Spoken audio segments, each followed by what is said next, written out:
Everybody good morning.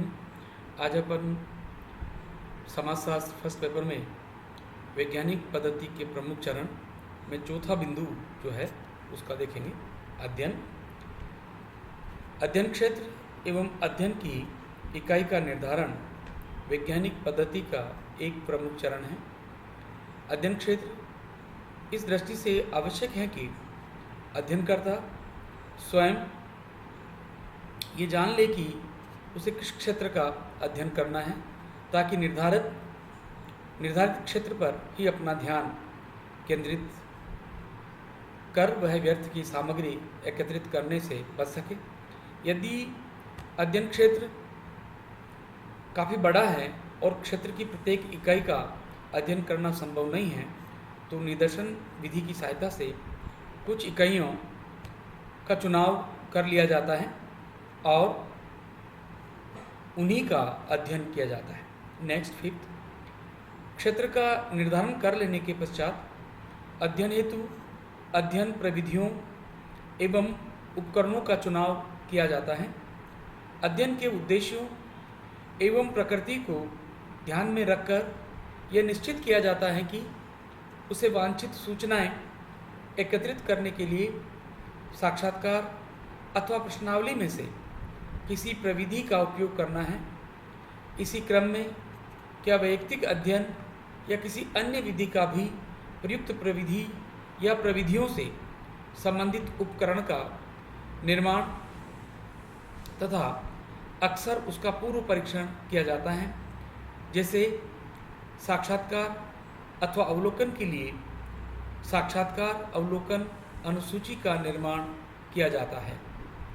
6, चयनित प्रविधियों तथा निर्मित उपकरणों के माध्यम से निर्धारित अध्ययन क्षेत्र से वांछित तथ्य सम्यक तथा जानकारियाँ सूचनाएं एकत्रित किए जाते हैं। इन तथ्यों को लिखित रूप में संकलित किया जाता है। तथ्यों का वर्गीकरण, विश्लेषण एवं व्याख्या भी वैज्ञानिक पद्धति का प्रमुख चरण है। एकत्रित तथ्यों को समानताओं के आधार पर अलग अलग वर्गों में बांटा जाता है, फिर सारणियाँ तैयार की जाती हैं एवं तथ्यों का विश्लेषण किया जाता है और संकलित तथ्यों में कार्य कारण संबंधों का पता लगाया जाता है। नेक्स्ट 8, तत्पश्चात सामान्यीकरण किया जाता है, अर्थात वर्गीकृत तथ्यों के आधार पर निष्कर्ष निकालने एवं सामान्य नियम बनाए जाते हैं। इन्हीं सामान्य नियमों को वैज्ञानिक सिद्धांत कहा जाता है। नेक्स्ट 9, फिर सामान्य नियमों की जांच एवं पुनर्परीक्षण किया जाता है। निष्कर्षों एवं नियमों की जांच की जाती है।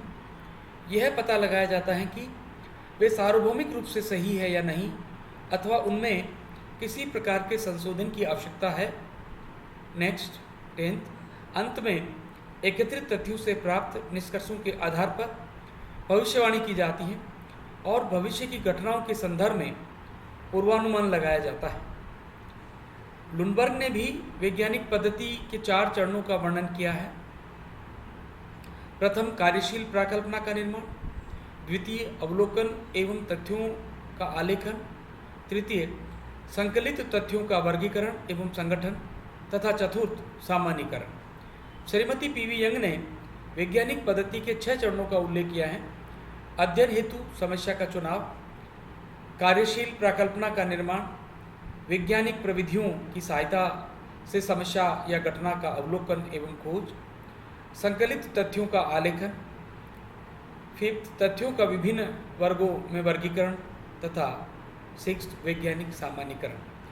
इस प्रकार जब किसी विषय की अध्ययन वस्तु का उपरोक्त अनुसार वर्णित वैज्ञानिक पद्धति में काम में लेते हुए प्राप्त की जाती है, तब वह विषय विज्ञान कहलाने का अधिकारी बनता है या हो जाता है। सही ज्ञान के संचय का आधार वैज्ञानिक पद्धति ही है।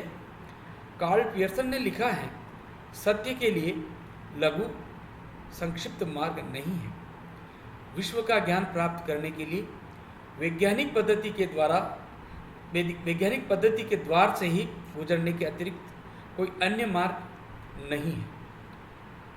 नेक्स्ट है सामाजिक अनुसंधान में वैज्ञानिक पद्धति का उपयोग। कुछ वैज्ञानिक ये मानते हैं कि सामाजिक अनुसंधान को वैज्ञानिक नहीं माना जा सकता है, क्योंकि सामाजिक घटनाओं की प्रकृति बड़ी जटिल होती है, सामाजिक घटनाएं बदलती रहती हैं, सामाजिक घटनाओं में सार्वभौमिकता का अभाव पाया जाता है, सामाजिक घटनाओं को नापा तोला नहीं जा सकता है, सामाजिक घटनाओं के कार्य कारण संबंधों को ज्ञात नहीं किया जा सकता है, सामाजिक विज्ञानों के पास प्रयोगशाला नहीं है, सामाजिक विज्ञानों में भविष्यवाणी करने की सामर्थ्य नहीं है। तथापि समाजशास्त्रीय अध्ययनों में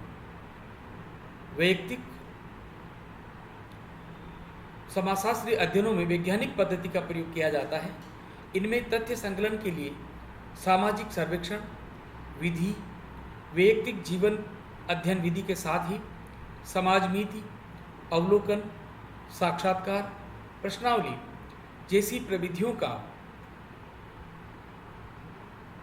तथा उपकरणों का प्रयोग करते हुए तथ्य एकत्रित किए जाते हैं।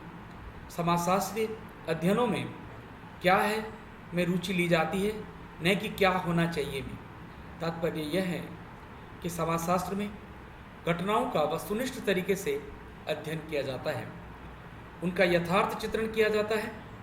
उदाहरण के रूप में जब दहेज प्रथा पर समाजशास्त्रीय दृष्टिकोण से विचार किया जाता है तो यही बताया जाता है कि दहेज प्रथा का वर्तमान स्वरूप क्या है, इसके लिए उत्तरदायी कारण क्या है, किन परिस्थितियों ने इसे प्रोत्साहन दिया है, इस प्रथा का लोगों पर क्या प्रभाव पड़ता है, इसके परिणाम क्या हैं, इत्यादि। समाजशास्त्रीय अध्ययन ये नहीं कहता है कि इस प्रथा को बंद किया जाना चाहिए, अर्थात समाजशास्त्रीय अध्ययन का उद्देश्य उपदेशात्मक या आदर्शात्मक बातें बताना नहीं है, बल्कि यह कार्य कारण की खोज करने की बात करती है।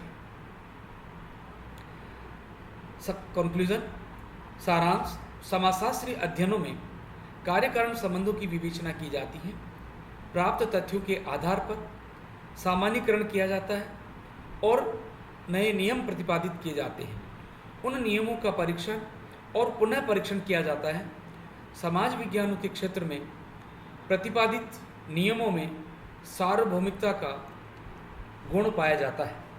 समाजशास्त्रीय अध्ययनों की सहायता से न केवल वर्तमान घटनाओं की विवेचना और व्याख्या ही की जाती है, बल्कि भविष्य में घटित होने वाली संभावित घटनाओं का उल्लेख भी किया जाता है। समाजशास्त्र ने अपने अध्ययनों के आधार पर भविष्यवाणी करने की क्षमता का काफ़ी विकास कर लिया है।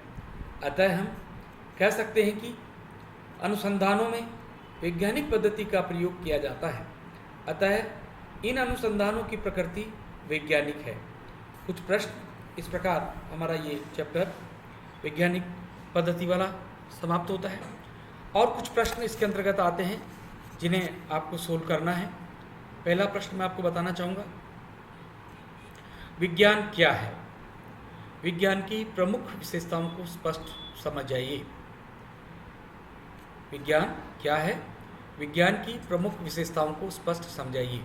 नेक्स्ट जो क्वेश्चन है, वैज्ञानिक पद्धति की परिभाषा दीजिए तथा इसके महत्व पर प्रकाश डालिए।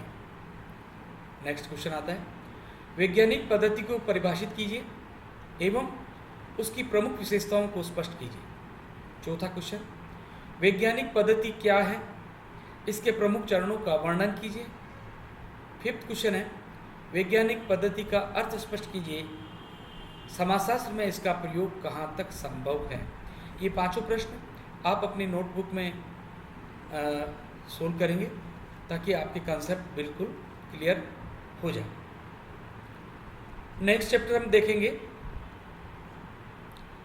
हाइपोथेसिस, अर्थ, विशेषताएं, प्रकार एवं इनका निर्माण कैसे किया जाता है। सबसे पहले उपकल्पना क्या चीज है, अर्थात उपकल्पना किसे कहते हैं। समाजशास्त्र में सामाजिक अनुसंधान में इसका उपयोग किस प्रकार से किया जाता है। सामाजिक घटनाओं के वैज्ञानिक अध्ययन में उपकल्पनाओं का निर्माण, उनका प्रयोग तथा उनकी उपयोगिता अनुसंधान का एक महत्वपूर्ण पक्ष है। उपकल्पना को अनेक बार प्राकल्पना, परिकल्पना, पूर्वकल्पना आदि नामों से भी संबोधित किया जाता है। किसी भी सामाजिक प्रघटना में वैज्ञानिक अध्ययन में अनुसंधानकर्ता वस्तुतः एक कदम भी आगे नहीं बढ़ सकता जब तक कि वह अपना अनुसंधान कार्य उपकल्पना से प्रारंभ न करे।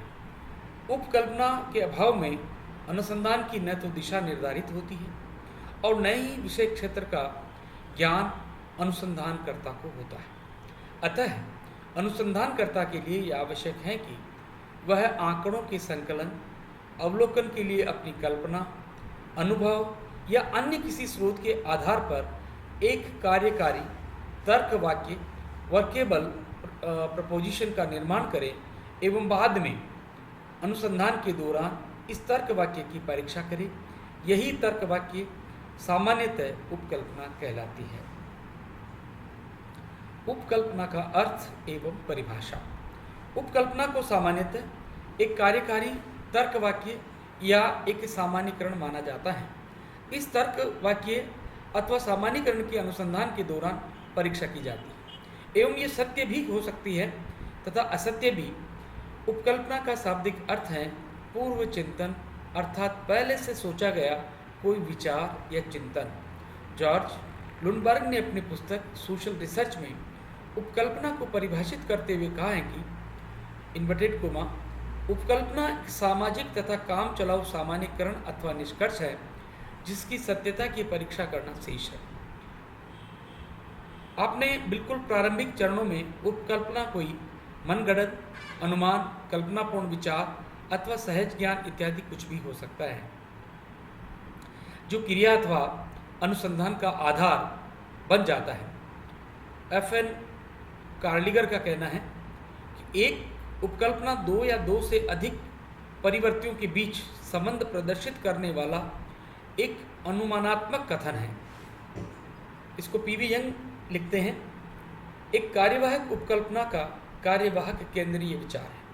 कार्यवाहक उपकल्पना का कार्यवाहक केंद्रीय विचार है जो उपयोगी अध्ययन का आधार बन जाता। अर्थात जब कोई भी अनुसंधान करता किसी भी घटना प्रघटना के लिए अपने मस्तिष्क या जो भी उसके पास लिटरेचर है उसके आधार पर जिसका आगे वो अध्ययन करने जा रहा है उसके बारे में एक विचार तैयार करता है और वही विचार हमारी हाइपोथेसिस या कल्पना उपकल्पना कहलाती है। और ये जो हाइपोथेसिस जो होती है, ये विचार जो होता है, यह आपके अध्ययन को एक दिशा प्रदान करता है।